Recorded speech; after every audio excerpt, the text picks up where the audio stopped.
Lansia wajib tahu, 5 jenis latihan ini justru bisa merusak jantung lansia. Assalamualaikum warahmatullahi wabarakatuh. Salam sehat dan bahagia untuk Bapak dan Ibu sekalian, para senior yang saya hormati, dan seluruh pemirsa setia kami. Saya seorang dokter jantung, dan hari ini kita akan menyelami sebuah topik yang sangat krusial dan relevan bagi kita semua yang ingin menikmati usia keemasan dengan jantung yang tetap kuat dan sehat. Saya sering sekali bertemu pasien, dan salah satu kisah yang paling saya ingat adalah tentang Pak Budi, seorang pensiunan yang sangat aktif. Dulu, Pak Budi ini adalah atlet maraton amatir di masa mudanya. Meskipun sudah berusia 65 tahun, semangatnya berolahraga masih membara. Beliau berpikir, saya kan sudah terbiasa dari muda, jadi latihan yang berat pun pasti kuat. Suatu sore, setelah mencoba lagi sesi latihan yang sangat intens seperti waktu muda, Pak Budi merasakan nyeri dada yang belum pernah ia alami sebelumnya. Jantungnya berdebar sangat kencang, dan beliau jadi sangat khawatir. Ternyata, setelah diperiksa, jantung beliau mengalami beban berlebih yang tidak seharusnya terjadi. Kisah Pak Budi ini menggambarkan sebuah realita penting bahwa seiring bertambahnya usia, tubuh kita mengalami perubahan yang signifikan.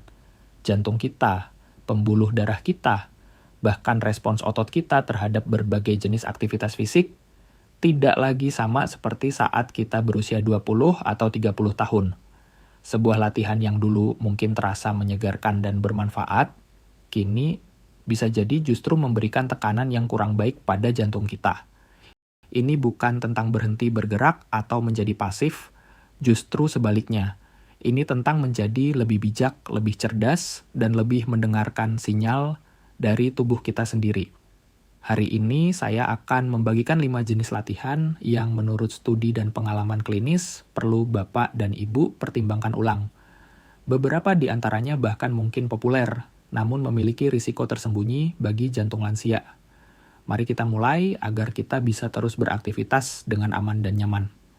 Baik, yang pertama adalah tentang latihan interval intensitas tinggi atau yang lebih dikenal dengan singkatan HIIT. Latihan ini sempat menjadi tren dan banyak digemari karena janjinya untuk membakar kalori secara cepat dalam waktu singkat. Konsepnya adalah melakukan ledakan aktivitas intensitas sangat tinggi, diikuti dengan periode istirahat singkat, lalu diulang kembali. Misalnya, lari sprint sekuat tenaga selama 30 detik, lalu jalan kaki ringan 1 menit, dan diulang 8-10 kali. Kedengarannya efektif, bukan? Namun, bagi Bapak dan Ibu yang berusia di atas 60 tahun, pendekatan ini bisa jadi kurang ideal, bahkan berpotensi membahayakan jantung. Mengapa demikian? Jantung lansia tidak seelastis jantung orang muda. Ketika kita secara mendadak memacu detak jantung dari kondisi istirahat ke denyut maksimal dalam hitungan detik, kemudian menurunkannya lagi dan mengulanginya berkali-kali, ini menyebabkan apa yang kami sebut sebagai lonjakan tekanan darah sistolik. Ini adalah tekanan darah saat jantung memompa. Selain itu, terjadi variabilitas detak jantung yang tinggi. Artinya, detak jantung Anda naik turun dengan sangat drastis. Kedua hal ini adalah indikator stres yang signifikan pada sistem kardiovaskular. Jantung kita membutuhkan waktu untuk menyesuaikan diri. Dipaksa untuk berulang kali beralih dari 0 ke 100 tanpa jeda yang cukup, tanpa kesempatan untuk menstabilkan diri, bisa memicu kelelahan pada otot jantung, bahkan berpotensi memicu aritmia atau gangguan irama jantung pada individu yang rentan. Ingat, tujuan kita adalah menjaga jantung tetap kuat, bukan memaksanya hingga batas. Jadi, apa alternatifnya? Kita tidak perlu berhenti berolahraga kardio. Alih-alih HIIT, fokuslah pada kardio intensitas sedang yang stabil. Contohnya, jalan kaki cepat, lakukan selama 30 menit setiap hari atau setidaknya 5 kali seminggu. Kecepatan di mana Anda masih bisa berbicara, tetapi agak terengah-engah. Berenang ringan ini sangat bagus karena minim dampak pada sendi dan memberikan latihan kardio yang merata. Tai Chi di taman, gerakan lembut, dan mengalir yang fokus pada pernapasan dan keseimbangan sangat baik untuk jantung dan pikiran. Poin kedua yang perlu kita cermati adalah latihan crunch dan angkat beban berat, terutama dengan teknik yang salah atau beban yang terlalu ekstrem. Latihan kekuatan tentu penting bagi lansia untuk menjaga massa otot dan kepadatan tulang. Namun, cara kita melakukannya menjadi kunci. Ketika kita melakukan crunch atau mengangkat beban yang sangat berat, seringkali kita cenderung menahan napas. Ini secara refleks meningkatkan tekanan di dalam perut, intraabdominal, dan di dalam dada, intratoraks. Bayangkan seperti Anda sedang mengejan kuat.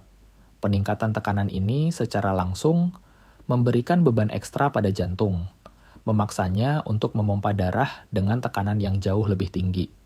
Beberapa studi menunjukkan bahwa latihan resistensi yang berat atau isometrik, menahan posisi, dapat menyebabkan lonjakan tekanan darah akut yang signifikan pada lansia. Bagi seseorang dengan riwayat tekanan darah tinggi atau kondisi jantung lainnya, ini bisa sangat berisiko, bahkan berpotensi memicu kejadian kardiovaskular yang tidak diinginkan. Jadi, bagaimana cara melatih kekuatan otot dengan aman? Gunakan tali resistensi, resistance bands, atau beban yang lebih ringan. Ini memungkinkan Anda melatih otot tanpa memberikan tekanan berlebih pada jantung dan pembuluh darah. Fokus pada gerakan lambat dan terkontrol. Hindari gerakan eksplosif atau terburu-buru. Rasakan kontraksi otot Anda. Hindari menahan napas, kunci penting. Selalu buang napas saat Anda mengerahkan tenaga, misalnya saat mengangkat beban, dan tarik napas saat menurunkan. Ini membantu menjaga tekanan darah tetap stabil.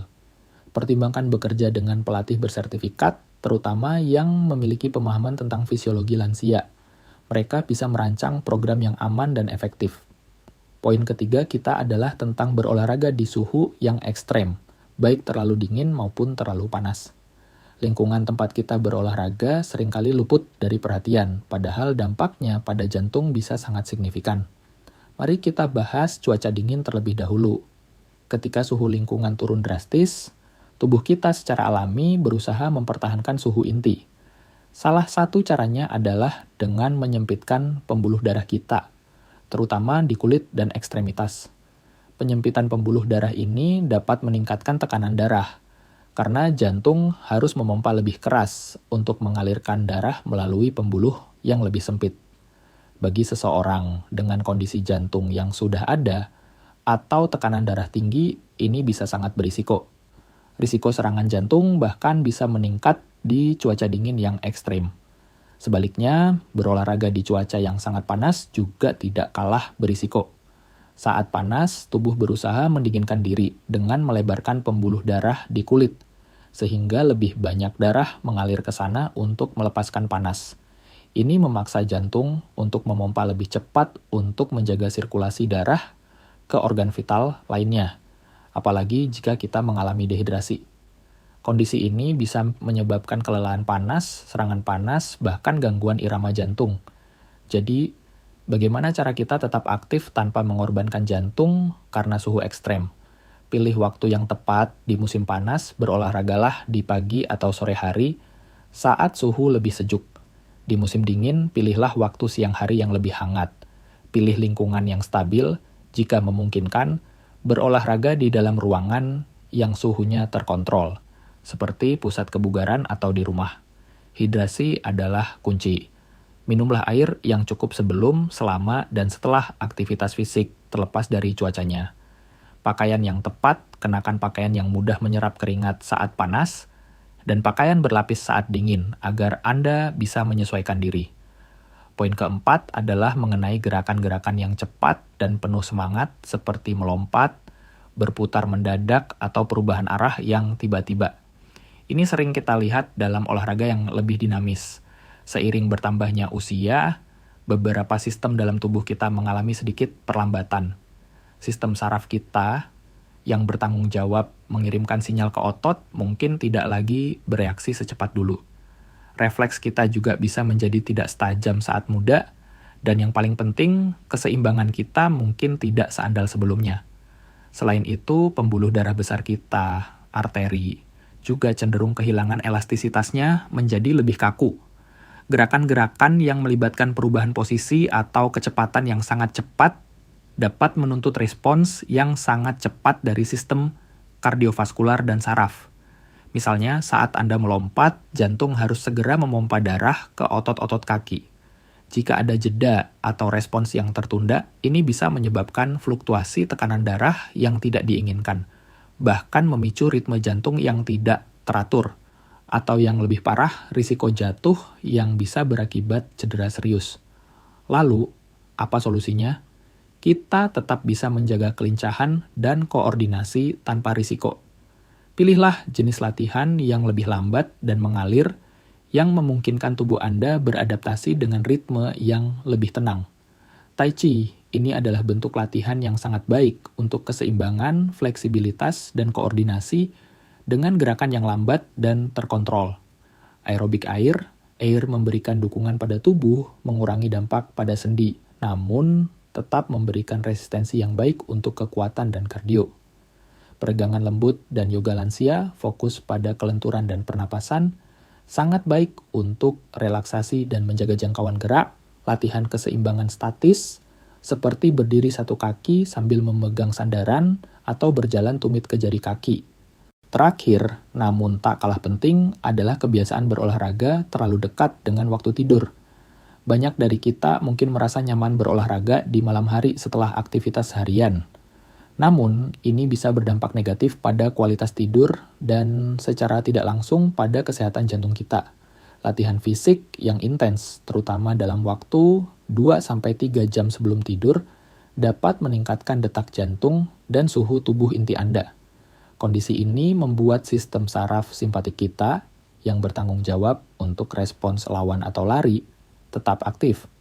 Akibatnya, tubuh kita akan kesulitan untuk masuk ke mode relaksasi yang diperlukan untuk tidur nyenyak dan restoratif.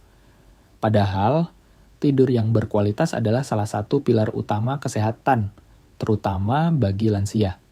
Kurang tidur kronis telah secara ilmiah dikaitkan dengan berbagai masalah kesehatan serius, termasuk peningkatan risiko tekanan darah tinggi, peradangan sistemik, resistensi insulin yang bisa berujung pada diabetes, dan bahkan gangguan ritme jantung yang tidak teratur. Jantung kita butuh istirahat yang cukup untuk pulih dan berfungsi optimal. Jadi, bagaimana kita mengaturnya? Pindahkan sesi latihan intens Anda ke pagi atau sore hari. Berikan waktu setidaknya 3-4 jam sebelum tidur agar detak jantung dan suhu tubuh Anda bisa kembali normal. Jaga malam tetap lembut dan menenangkan. Jika Anda ingin beraktivitas di malam hari, pilihlah aktivitas yang lebih santai seperti peregangan ringan, yoga restoratif, membaca buku, atau meditasi dan latihan pernapasan dalam. Ini akan membantu tubuh dan pikiran Anda bersiap untuk tidur.